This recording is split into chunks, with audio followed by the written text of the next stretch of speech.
Apesar de ter sido fundado em 1º de abril, não é mentira o fato de que a Apple reescreveu a história da tecnologia e continua reescrevendo até hoje. Desde ter popularizado computadores com interface gráfica e celulares com telas sensíveis ao toque, a conquistar um valor de mercado maior do que o de muitos países, a Apple abrange hoje basicamente todos os mercados mais famosos da tecnologia. Tem seus próprios sistemas operacionais, celulares, computadores, tablets, fones de ouvido, plataformas de música, de transmissão contínua, relógios, televisões e até mesmo um editor de vídeos próprio, além de muitos outros produtos. A lista é simplesmente enorme. Só que para chegar até esse patamar, houve todo um caminho que a Apple precisou trilhar desde a sua fundação. E olha, que caminho, viu? A Apple, sem sombra de dúvidas, é uma das empresas que carrega uma das histórias mais impressionantes da tecnologia. E é exatamente por isso que eu vou contá-la para vocês no vídeo de hoje. Roda! A Apple, inicialmente conhecida como Apple Computers, foi fundada em 1º de abril de 1976 na Califórnia por Steve Wozniak, Steve Jobs e Ronald Reagan. Jobs escolheu o nome Apple após uma visita a um pomar de maçãs e por sua conveniência em listas telefônicas. O primeiro protótipo da empresa, o Apple I, foi demonstrado em 1975 na Homebrew Computer Club. As vendas do Apple I começaram em julho de 1976 por $666, mais ou menos, com cerca de 200 unidades vendidas. Em 1977, a empresa recebeu um aporte de Mickey Markula e um empréstimo do Bank of America. Em abril do mesmo ano, o Apple II foi apresentado no East Coast Computer Fair, resultando no primeiro contrato de vendas internacionais com Toshio Mizushima, do Japão. Lançado oficialmente em 10 de junho de 1977 por $1.298, o Apple II apresentava configurações mais avançadas e caracteres em diferentes cores. Projetado por Jerry Manock, ele integrava componentes internos em uma única peça. Em 1978, um drive de disquete para o Apple II, o Disk 2, foi lançado por $495. No ano seguinte, em 1979, o VisiCalc, o primeiro software de planilha eletrônica do mundo, foi lançado para o Apple II. O Apple II se destacou como parte da Trindade de 1977, ao lado de seus concorrentes Commodore PET e TRS-80. Em maio de 1980, o Apple II foi anunciado e suas vendas começaram em novembro do mesmo ano, preço entre $4.340 e $7.800. Em dezembro de 1980, a Apple realizou sua primeira oferta pública de ações. O Apple III enfrentou problemas de superaquecimento, o que levou a Apple a fazer um recall de milhares de unidades. Uma nova versão com os problemas corrigidos foi lançada em 1983. O computador também sofreu forte concorrência do IBM PC. Em 1983, o Apple ILE também foi lançado. O projeto Lisa começou em 1978 com o objetivo de criar uma máquina mais moderna e poderosa. Após as criações da Apple, a Xerox ofereceu uma visita de 3 dias de funcionários da Apple ao Xerox onde Jobs conheceu o computador Xerox Alto, cuja interface, baseada em mouse e janelas,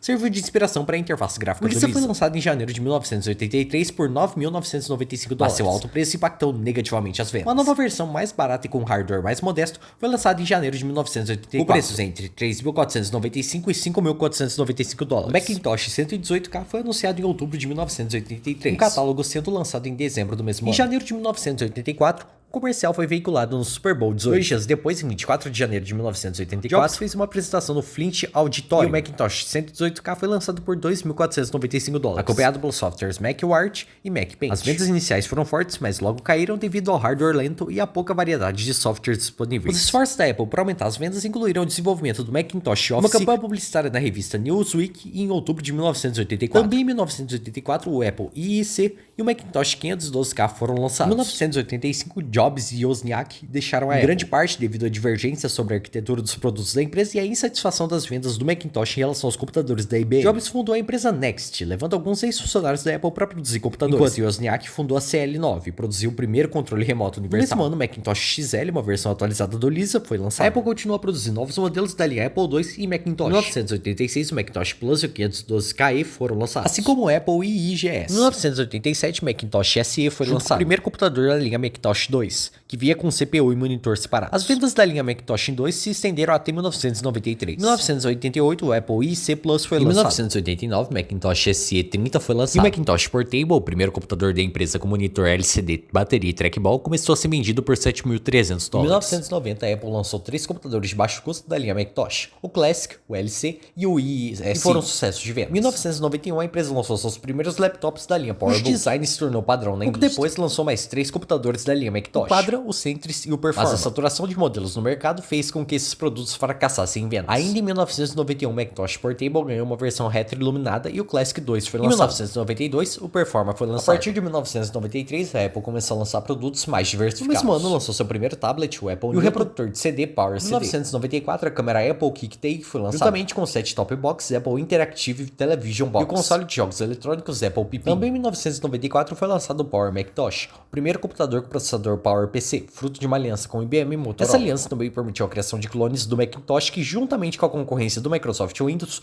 quase levaram a empresa à falência. Em 1997, a Apple comprou a empresa Next de Steve Jobs, marcando seu retorno. Após seu retorno, Jobs implementou o corte de gastos, focando em computadores e retirando outros produtos do mercado. Em 1998, lançou sua loja online Apple Store e conseguiu um acordo com a Microsoft para que essa lançasse softwares para o sistema da Apple. No mesmo ano, o iMac G3 foi lançado com sucesso. Versões de teste do Final Cut Pro para macOS e Windows foram demonstradas na exposição da National Association of Broadcasters em 1998. A Apple acabou comprando o programa e sua equipe de desenvolvimento. Em 1999, a Apple lançou a linha de laptops iBook, focada no público casual. Além disso, comprou algumas empresas de software como a Macromedia e a Sound JMP, posteriormente renomeada iTunes. Em 1999, a Apple lançou o Final Cut Pro com suporte aos padrões FireWire e DV. Em 2001, a Apple lançou o sistema operacional macOS X baseado nos sistemas da NECT e abriu suas primeiras lojas físicas. No mesmo ano, lançou o iPod, que se tornou um grande sucesso de vendas e impulsionou o valor da empresa nos anos seguintes, com diferentes modelos sendo lançados e diversas lojas físicas sendo inauguradas em vários países. Ainda em 2001, a Apple lançou o Final Cut Express, uma versão mais acessível do Final Cut Pro. Em 2002, lançou o iMac G4, o primeiro da linha com monitor de tela plana. Em 2003, lançou a iTunes Store e o Power Mac G5. Também em 2003, a Apple anunciou um programa para usuários do Premiere trocarem seus discos por uma cópia gratuita do Final Cut Express ou por um desconto de $500 no Final Cut Pro. Adobe, por sua vez, introduziu o Premiere Pro, um produto exclusivo para Windows. Steve Jobs foi diagnosticado com câncer de pâncreas em 2003. Em 2004, o iMac G5 foi lançado. Apesar da severa doença, Jobs optou inicialmente por tratamentos alternativos, como a acupuntura e uso de ervas medicinais. Contudo, essas terapias não resolveram o problema e em 2004 ele precisou passar por uma cirurgia para retirar o tumor. Em janeiro de 2006, a Apple encerrou as vendas do Final Cut Pro como um produto independente, passando a oferecê-lo apenas como parte do pacote final Final Cut Studio. Em março de 2006 foi lançada a versão 5.1 do Final Cut Studio para macOS X com processadores Intel. No mesmo ano, a empresa lançou o primeiro laptop da linha MacBook, que adotou os processadores Intel e substituiu os processadores PowerPC das linhas PowerBook e 9 de janeiro de 2007, a empresa retirou a palavra computer da razão social, tornando-se apenas uma mudança que refletiu a contínua expansão da empresa para outros mercados além do seu foco tradicional em computadores. No mesmo ano, a Apple lançou seu primeiro celular, o iPhone, considerado um produto revolucionário que criou um padrão para telefones celulares em toda a indústria. Juntamente com a Apple TV. Também foi lançada a primeira versão de seu novo sistema operacional, cuja característica principal foi a ausência de botões físicos, recurso multitoque através de dedos com tela capacitiva. Em 2008, a Apple Store foi aberta para softwares de terceiros. Em 2009, Jobs tirou uma licença de 6 meses para tratamento de saúde, e no mesmo ano ele precisou se submeter a um transplante. Em 2010, a empresa lançou o seu tablet, o iPad. Em janeiro de 2011, Jobs se ausentou mais uma vez para tratamento de saúde, e Tim Cook assumiu o cargo de presidente. Em junho de 2011, o serviço iCloud foi lançado, apresentado por Jobs em sua última aparição pública. Em agosto de 2011, Steve Jobs anunciou oficialmente sua renúncia do cargo de CEO. No dia 5 de outubro de 2011, Jobs faleceu, deixando um grande legado no mundo da tecnologia.